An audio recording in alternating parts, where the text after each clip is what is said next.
Hi there, my name is Mike McCready. I'm an instructor in the multimedia production program at Lethbridge College.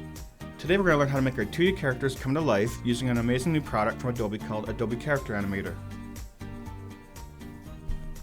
You can access Adobe Character Animator through your Spotlight search, as you see here, or you can access it through Adobe After Effects by going to the File menu and then clicking on Open Adobe Character Animator.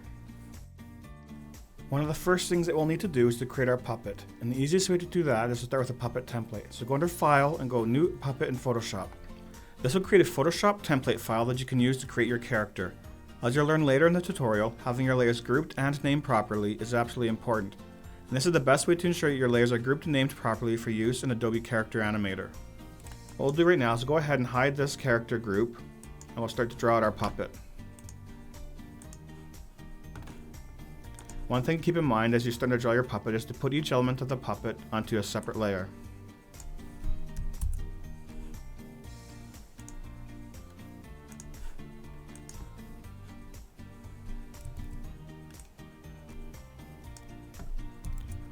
You may want to name your layers as you're going along to ensure that you don't get confused. So this would be the right eye.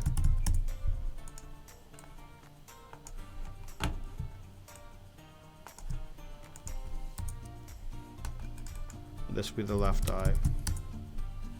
What I'm going to have you do now is pause the tutorial and finish making your character in Photoshop.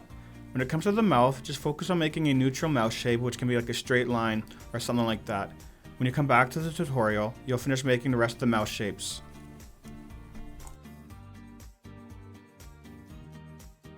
Now that you have your basic puppet created in Photoshop, let's go through the layer groups and names that we need to apply to have it work properly with Adobe Character Animator.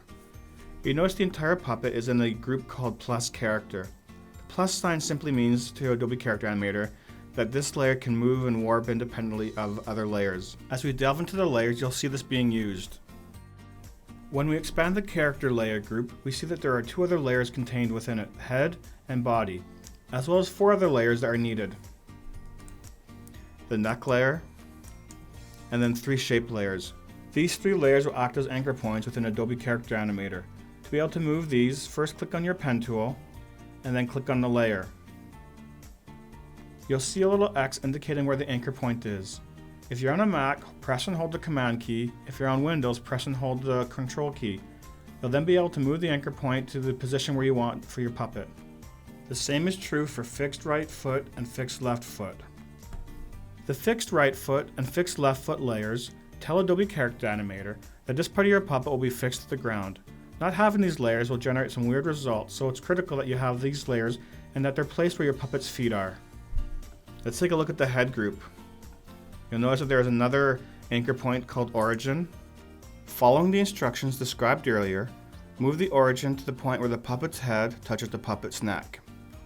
You notice also that we've got a right eyebrow and a left eyebrow, again with the plus sign in front, meaning that this can move and warp independently of the face.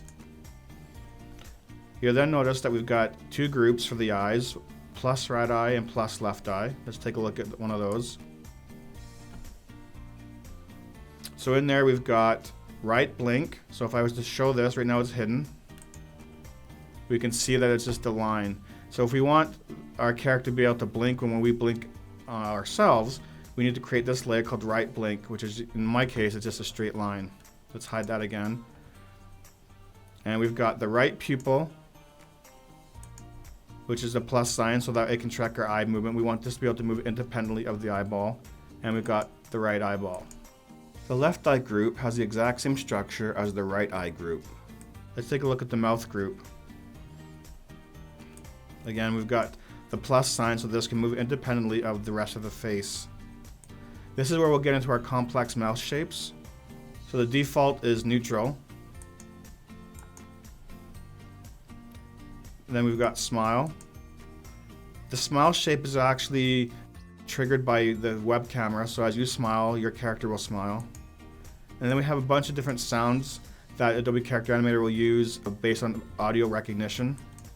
We've got D, we've got our A sound, our F sound, our K sound, our L sound, our M sound, our O and our ah sound, our th sound, and our woo sound. And then our surprise shape. This is also used by your webcam to be able to determine when this is shown. You need to have all of these mouse shapes within your mouth group to be able to properly have your puppet speak when you talk. Then we have our face background group. Again, you'll see that there's the plus sign. Let's take a look inside there. This is more of a free-for-all. It's not prescribed as to what layer groups or names you need to include within your face background. In my case, I've got the left and right sideburns, I've got the glasses, my face, and my left and right ear. If I hide the face background group, you can see what that consists of.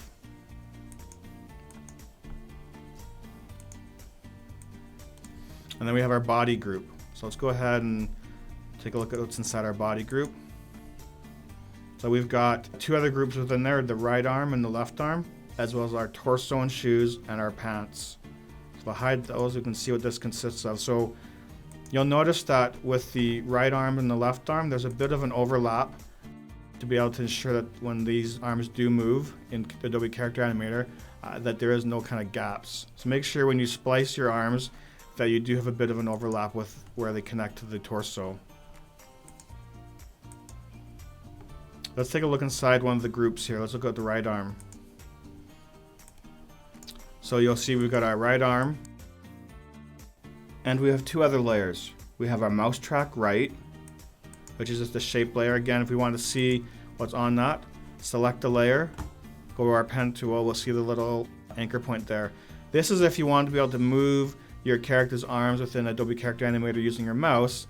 This is where you would put the tracking point. So again, with Command on your Mac or Control on Windows, click and move the mouse track anchor point to where it should belong for your puppet. And then we have our right hand image. Now I have something a little bit different to my left arm. Let's take a look at that group. So again, we got the mouse track, we have our left arm. Then I have another group that I've created, and the group name does not matter at this point, but inside that there are two hand images.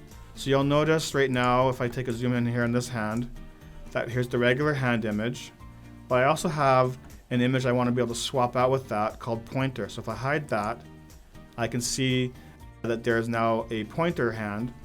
What you name your layer is not important, but it's what comes after the layer name which is important. In this case, you see I've got a bracket A exclamation mark bracket. This tells Adobe Character Animator when the A key is pressed on the keyboard that it will swap out the image, creating an animation to make it look like the puppet is pointing. You can swap the letter A with any other letter that you want on the keyboard to trigger the animation. That's an overview of the layer groupings and names you need to apply to your character to make it animate properly in Adobe Character Animator. Once you're done creating your character in Photoshop and you have all the mouse shapes and all the layers grouped and named properly, go ahead and save your Photoshop file as a PSD file, and you can go into part 2 where we work in Adobe Character Animator.